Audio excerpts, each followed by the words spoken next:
All attempts to end the fighting in Sudan seems to be failing, and today the forces of two rival generals fought intense street battles in the Sudan's capital Khartoum, according to witnesses, as the warring parties ignored appeals for an end of Ramadan ceasefire. In other words, they were supposed to have 5-day ceasefire to celebrate the end of Ramadan, otherwise known as Eid-el-Fitr. But they have not accepted. In other words, that failed. So they are still fighting. And more than 400 people have been killed so far. And civilians are part of that 400. And more than 4,000 others have been wounded. And hospitals in this capital city, Khartoum, have been overwhelmed by the number of casualties and injured people being brought to the hospitals. So you can imagine the scale of this fighting, because all this happened under the span of a few days, less than 1 week, right? Because since the fighting erupted on Saturday last week, this past Saturday, between forces loyal to Sudan's army chief, Abdel Fattah al-Burhan, and his deputy, Mohammed Hamdan Daglo, the commander of the powerful paramilitary Rapid Support Forces, otherwise known as RSF, who is also commonly known as General Hemeti. So they fought. And for those who do not know why they are fighting, there's a video I made earlier on this channel. You go watch it. I'm going to link it up here so that you can go and watch it and understand the origin of this conflict, the geopolitical powers that are pulling strings in this conflict, and basically understand why they are fighting. And this RCF, basically to summarize, is that is a former militia that was being used by the former dictator to fight or basically crack down on people who are opposing the government, right?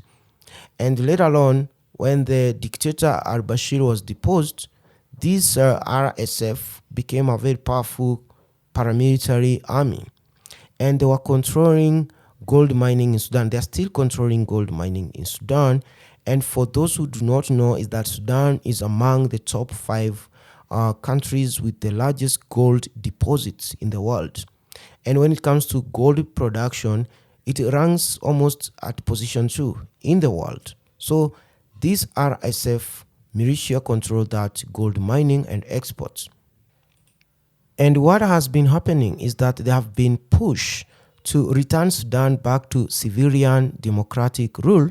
And one of the requirements to do that was to integrate this RSF paramilitary into the regular army. That is one of the requirements before they hold elections. And when the date to do that came up, the RSF started attacking the regular army bases and taking over airports in Sudan. So now you understand. And the result of that 4-5 days of fighting, intense fighting, is that today the capital city Khartoum doesn't have running water, because in the course of the fighting, the pipelines and the water treatment plants were destroyed, most likely intentionally. And they also don't have electricity, because again, in the course of the fighting and bombing, the power transmission facilities were destroyed. So now you understand. And the civilians are caught in between these two fighting armies in Sudan. And beginning on Wednesday, thousands of people have been fleeing the capital, Khartoum. Thousands of people took matters into their own hands and, according to witnesses, began leaving their homes in Khartoum, some in cars and others on foot, including women and children. They said the streets were littered with dead bodies, the stench of which filled the air. So now you understand. It's fighting at a massive scale, the kind of fighting you would imagine in a country that is at war, right?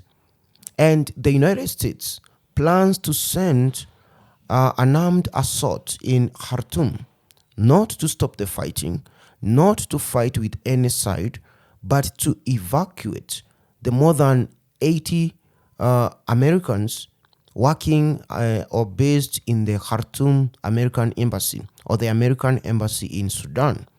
So, according to the latest report, is that there have been more than 200 extra special force personnel deployed, or rather arriving at the U.S. base in Djibouti in preparation for this assault in Khartoum for evacuation purposes. Other countries are not even sure what they are going to do because, for example, Kenya had planned to send a plane to Sudan to evacuate the Kenyans in Sudan, in Khartoum. But that is not possible because all airports have been taken over by one of these two armies. So there's no way you can land a plane in Sudan. So the only way is having those nationals leave Khartoum alongside the other civilians and try to either access a neighboring country or to go to the safer towns in Sudan for evacuation.